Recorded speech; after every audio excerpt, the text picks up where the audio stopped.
Hello everyone, it's Megan. Welcome back to my channel. Thank you so much for being here with me today. Don't mind my wet hair. Honestly, I'm not about to dry it and I'm trying to revitalize my hair. So, my hair's wet and I don't care.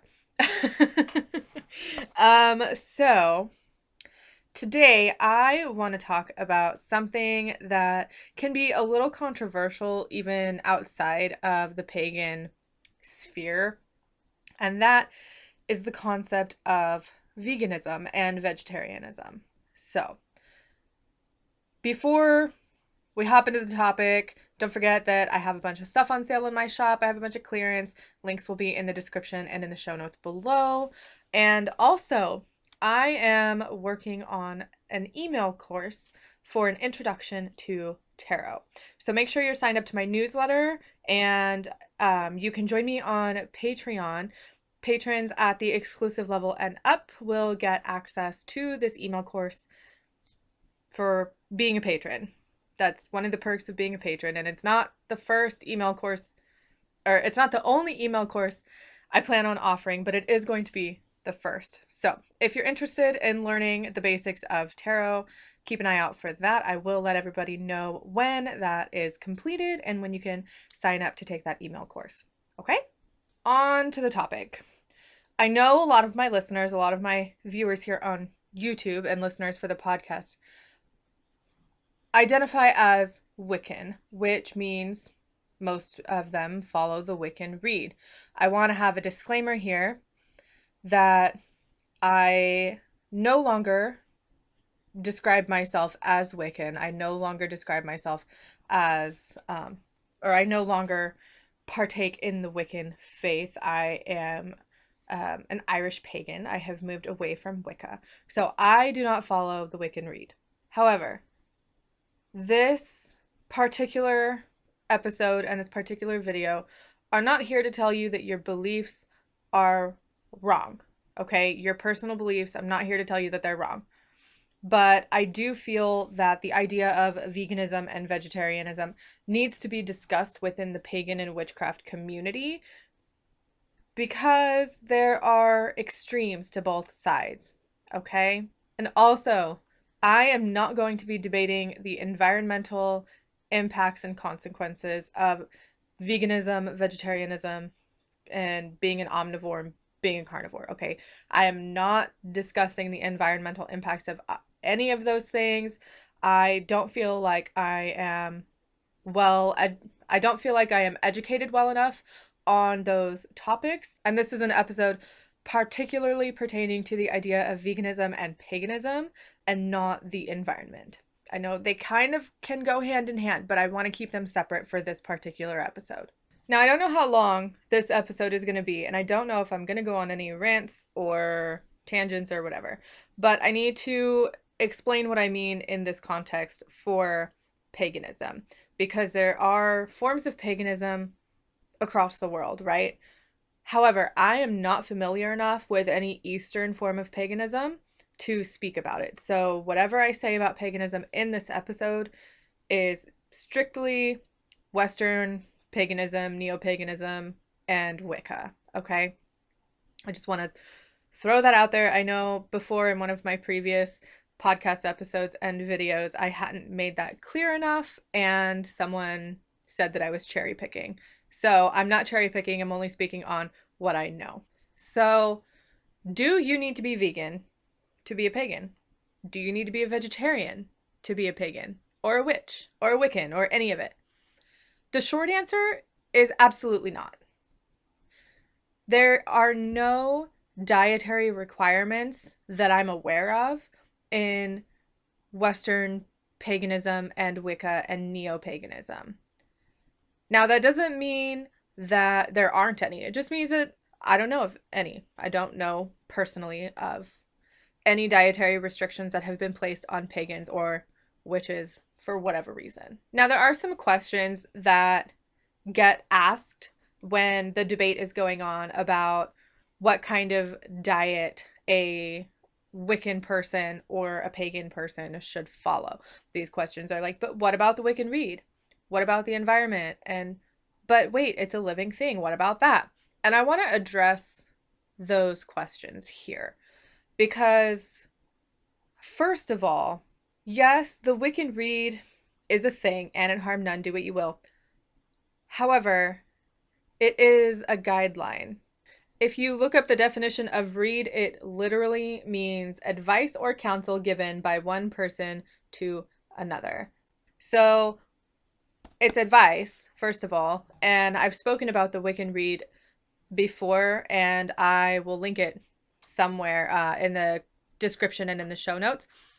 But first of all, not everyone follows the Wiccan Rede that labels themselves as pagan or a witch. Second of all, if you say, in my opinion, if you say that, what am I trying to say? Let's say you take the Wiccan Rede literally, okay? And it harm none, do what you will, which means you're going to live your life doing whatever you want as long as you don't hurt anyone or any living thing, okay? My problem with people saying that the Wiccan Rede is telling you that you need to be vegan and that you absolutely cannot partake in any sort of animal product consumption is that doing absolutely no harm is virtually impossible. Now, you can live your life in such a way that you try to do as little harm as possible.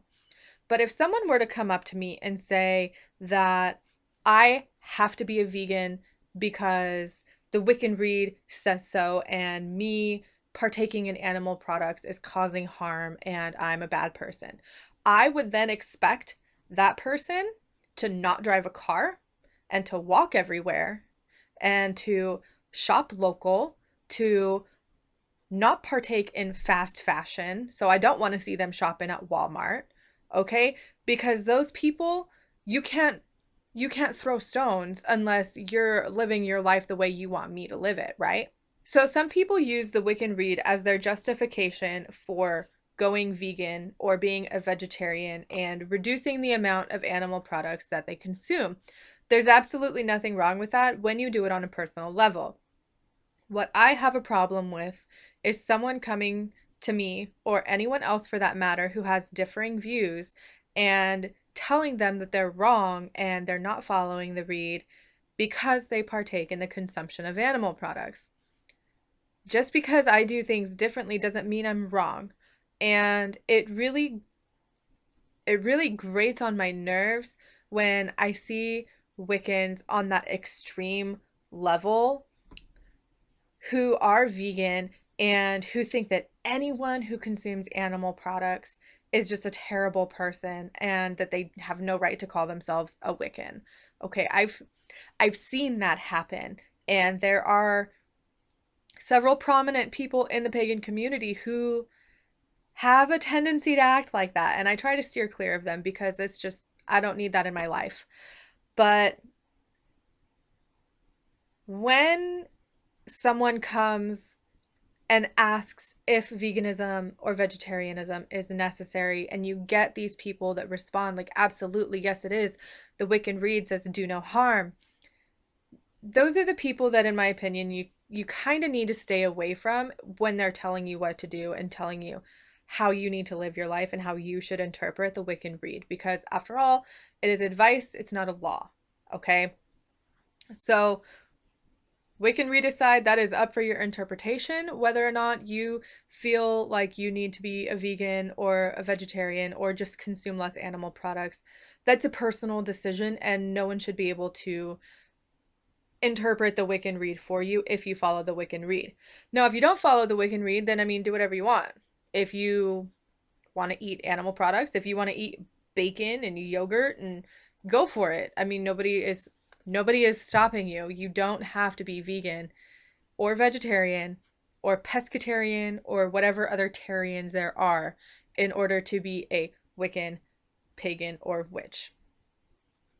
Like, that's a complicated answer, I guess. Well, no, it's not even complicated. I don't know. Um, the next issue that I have written down in my notes here is the issue about the environment.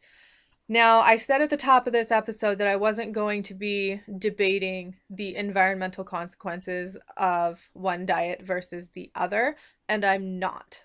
I simply want to point out here that what is important to one person might not be as high of a priority to another. So when you're having your discussions or when you're thinking about the diet and lifestyle that you want to live with your religion and your faith, keep that in mind.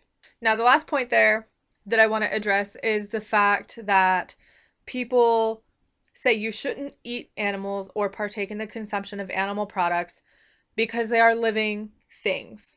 They are sentient.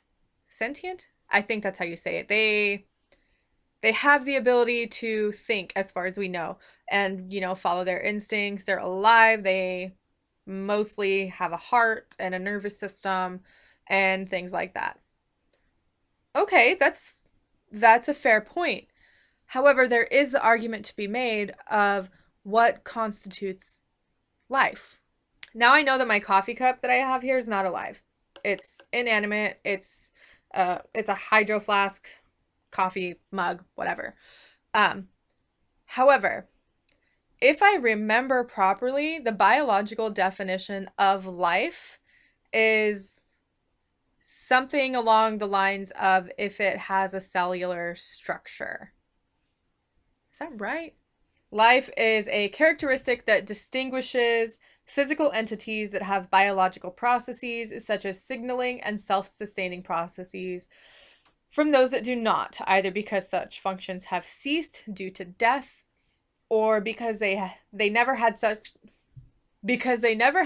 functions and are classified as inanimate. So various forms of life exist, and these are going to include plants, animals, fungi, protists, archaea, and bacteria. Now, I'm sure there are a million other things out there, but as far as I can remember from my biology classes, basically anything that has cells is considered life. That's why when the astronauts or when NASA or whoever is going and looking for life on another planet, they're not looking for people or animals. They're looking for bacteria and like amoebas and microorganisms because technically speaking, scientifically speaking, those things are life.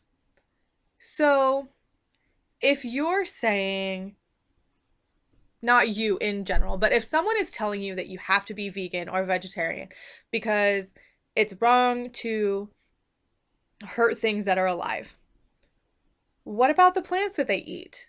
Scientifically speaking, they're alive. Depending on your viewpoint of the world, if you're an animist, the plants have a spirit, the plants have a soul. So I'd like to know someone's perspective on that because that would be an interesting conversation. Then there's also the other side of that where just because something is living doesn't mean it doesn't have its place in the circle of life and the natural order of things. I can partake in the consumption of animal products and be thankful that the animal was able to provide me with sustenance. Now, that's going to differ for a lot of people, and there is an argument to be made that if you are not actively participating in obtaining the meat by hunting means or fishing or whatever, then you can't truly understand and be thankful the animal and the animal's spirit. That can be the case, but however, some people don't have access to things like that, and for some people it's really expensive. So I do think it's possible to partake in the consumption of animal products and still be respectful of the life that that animal led. So those are some basic general ideas that I've personally seen in the whole debate on veganism and paganism. And I know my opinion might vary from yours vastly. It might not. We might be on the same page. That's fine. But I have some other things that I want to talk about. So, The last thing that I want to talk about here, and I'll probably end this with my own personal diet lifestyle story. But the last thing that I want to talk about here is a question that I've seen posed, and that is, can your spirituality change your diet? And the answer is for sure. It absolutely can. Your spirituality and the way you view the world and your truth can absolutely change the way you live your life. However, it doesn't have to. So, if anyone out there is wondering, like, well, why am I not getting the urge to quit eating chicken or something? Maybe you're just not. Maybe that's not part of your truth, and that's okay. There are a load of reasons on why someone might change their diet, why someone might adopt a vegan or vegetarian diet versus an omnivorous diet. Those can be things such as health, ethics, religion, and the availability of food in their area. Now, these are all very, very dependent on where you live, who you are, your socioeconomic status, how you grew up, your culture. Your diet and lifestyle is highly, highly dependent on the environment around you. And I think something that doesn't get talked about enough in terms of veganism and living a more sustainable life and eating a more sustainable diet or a more ethical diet, and I put ethical in quotes because for some people it's ethical and for some people it doesn't matter. So that's up for interpretation. But not everyone has access to those products. I mean, there is such a thing as a food desert. Okay, and the Oxford Dictionary per Google defines a food desert as an urban area in which it is difficult to buy affordable or good quality fresh food. That's a legitimate thing. So if you're trying to live more ethically based on your own personal ethics, and that involves either abstaining from animal products whatsoever or only buying organic and ethically raised animal products, you might have a difficult time depending on where you live. So, when I was like 19 years old, I lived in a teeny tiny town in Oklahoma. And it was about 20 minutes away from the next bigger town, which was still a small town, and about 45 minutes to an hour away from the biggest city.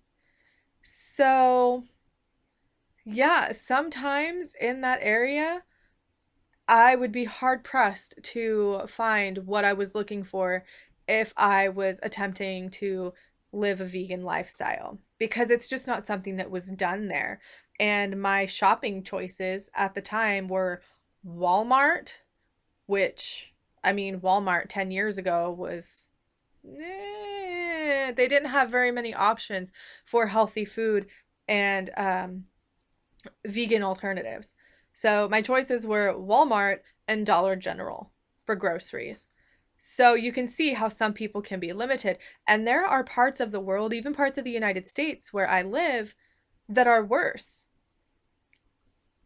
I mean, if someone didn't have a vehicle in the teeny tiny town that I lived in, their only options for food were the corner store because we had a gas station in our town. Like we had a gas station and a post office and like one little deli restaurant thing. That was it because it was so small. And food deserts are a thing. So I guess what I'm trying to say here is when you're having this discussion with other people, definitely give your perspective. That's 100% acceptable, but don't be an ass about it.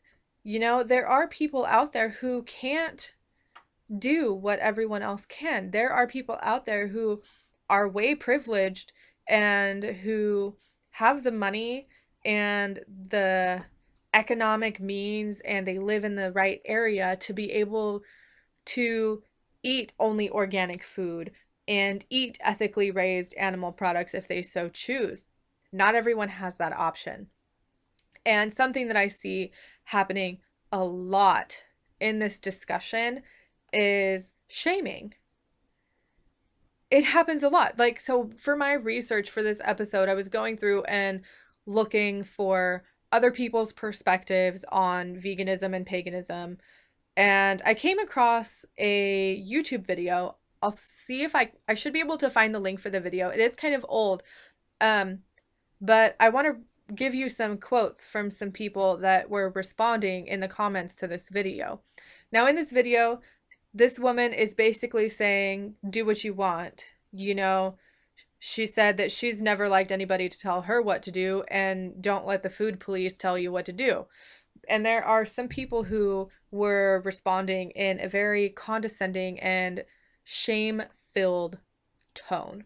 So the first one, and YouTube watchers, I'll pop these up on your screen too. The first one is a reply from about a month ago. And it says, what about harm none? Animals are harmed with meat consumption, and meat consumption is destroying the earth, our mother. If you're a witch, you should 100% be vegan. If we practice empathy, we should be vegan. Okay, my problem with that response, first of all, is the fact that they're saying harm none. They're quoting the Wiccan Rede, which may be fine for them. But in this video, and in the title of the video and the description, nowhere did the original poster say, I am Wiccan. I think, if I'm not mistaken, they particularly called out witches. Witches in general. Not Wiccans, not pagans, witches. Okay? So then my second problem with that is they don't just say, like, if you're a Wiccan and you follow the Rede. They say anybody that practices empathy should be a vegan. So does that mean that if I'm not a vegan, I'm a bad person? So it's all about the language here that people are using during their arguments and in their discussions about this topic. The next one that I have here said, this one's from a year ago, so I'm not sure if this is still relevant for anyone. But like I said, the video is kind of old. But this person said, hello, I'm not here to tell anyone what to do or eat because I also don't appreciate being told what I can or cannot do. I would like to remind, however, that what you do comes back to you threefold.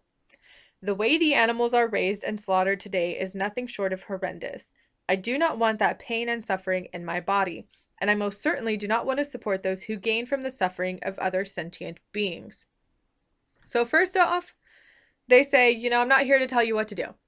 But then they shame you by saying, however, don't forget about the threefold law. Oh, and by the way, you're eating that bacon. Don't you know that pig suffered and that pain is now going in your body?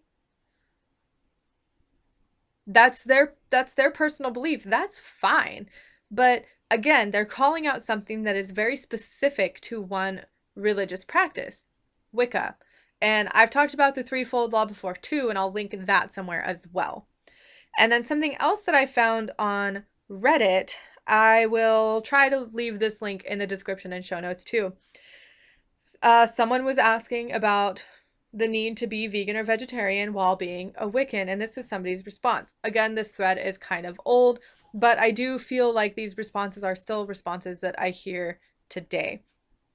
They said, I am, and I personally think it's integral to doing no harm. So when they say I am, they are answering the question like, are you vegan? So this person is vegan.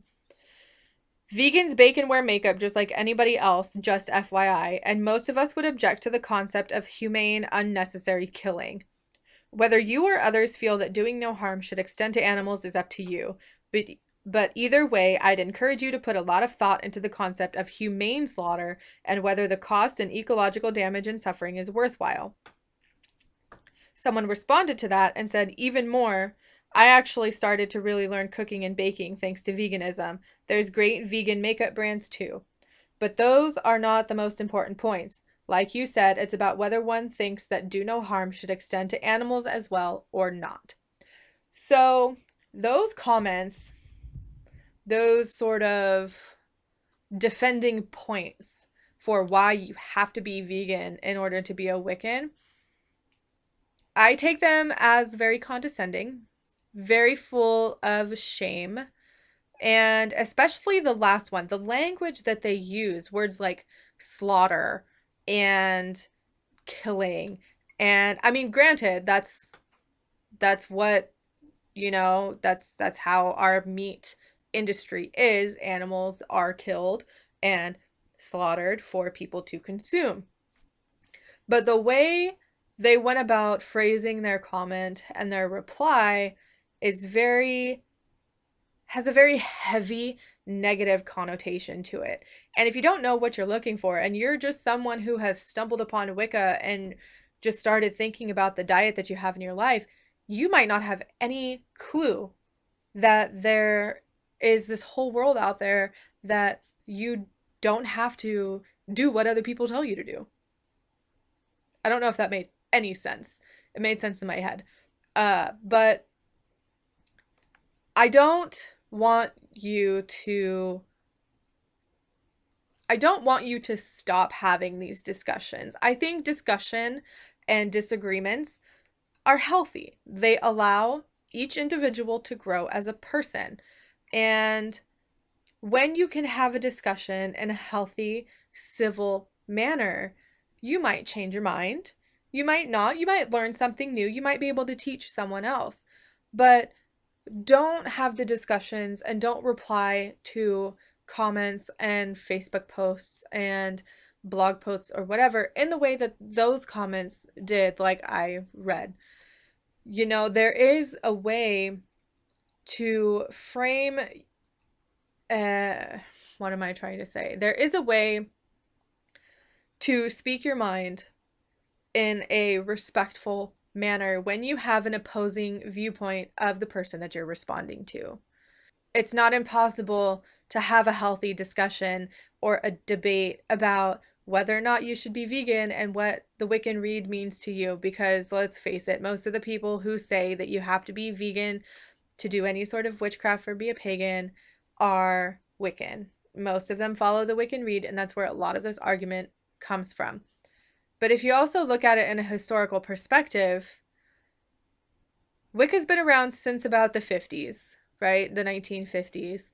And I don't think that Gerald Gardner and Doreen Valiente and Aleister Crowley, I don't think that they were really worried about the diet of their followers and of the people who are participating in the Wiccan faith. I don't think that was high on their priority list. And honestly, if it's not important to you, you shouldn't feel bad about it not being high on your priority list either.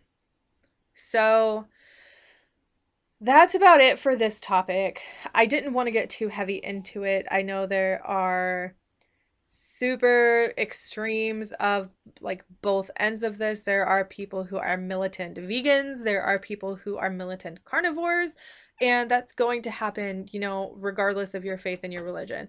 But I don't see this discussed very often in, the Christian sphere or the the I don't know, other religious aspects. I only see it discussed in the manner of paganism. So, yeah, that's that. I guess I was going to tell you about my personal vegan story because I don't know, is it relevant? I don't think it's relevant. But I will tell you. So I have been vegan in the past. Um, I went vegan originally for my health because lots of things have been going on with my body and with my mind, and I had tried just about everything except for that. So I went vegan for health reasons. So fast forward a little bit, I work from home and I am responsible for the house. We share a home with my parents, and um I have taken over the responsibility of keeping the house clean, cooking all the meals, and generally just doing all of the house stuff because of my mom's Sjogren syndrome. So that's my responsibility. Being a vegan in a household like I live in was kind of difficult. actually, it wasn't kind of difficult. It was actually really difficult because it's hard for someone to be a vegan in a household with 5 total people and be the only person that's eating that way. Now, I'm not going to force anybody in my home to eat the way that I eat. And I don't think anybody should be forced to eat a diet that they don't want to eat, you know? So I was having to cook 2 separate meals at dinner time. We were having to buy separate groceries because there were some things that I had to sort of wean myself off of as a vegan, like cheese and lunch meats and things like that. So there were some things that I had to buy as meat alternatives so that I wasn't feeling like I was starving all the time. Okay. And with the mental health issues that I have, it became too much, way too much. And I was always so overwhelmed when it came to cooking meals and going grocery shopping and trying to figure out what I was going to eat and making sure that I could eat at the same time that my family ate, because that family time is really important to me. And sometimes what would happen is, since there's 4 of them and 1 of me, I would cook their food first because it was easier. So I'd cook their food, then I'd go to cook my food, but if we were to eat at the same time, their food would be cold because I was waiting to cook my food. And the same thing would happen if we did it opposite, like their food would be hot, my food would be cold. So the mental health aspect of being the only vegan in a house full of 5 people really got me down. So I'm not a vegan. And I didn't go vegan for ethical reasons. I went vegan for my health. And while I do understand that there are some people out there who go vegan for ethical reasons, who don't want to eat animals or animal products, I completely respect their decision. There are also people out there who don't want to eat animals because it can have a huge environmental impact. Now, not talking about environmental impact today because that's a whole separate topic. Maybe I'll talk about it at one point, but I don't know. Um, and there are so many ways that you can eat, like so many different diets in the world, so many different ways and things that you can eat, that I think we need to be respectful of everyone. We need to respect that maybe you are a vegan. Maybe you're a vegan for ethical reasons. I respect you. Maybe you're a vegan for health reasons. I respect you as well. Maybe you're not a vegan. Maybe you don't want to be vegan and you like cheese and you like steak. I respect you too. The only thing that I ask in this whole debate, this whole conversation on what diet you need to have in order to be a pagan, is that you respect one another and you have debates and you have your discussions in a civil and respectful manner. You don't have to be friends, but you have to be nice to each other. So thank you for sticking around for this episode with me, and I will talk at you later. Bye for now.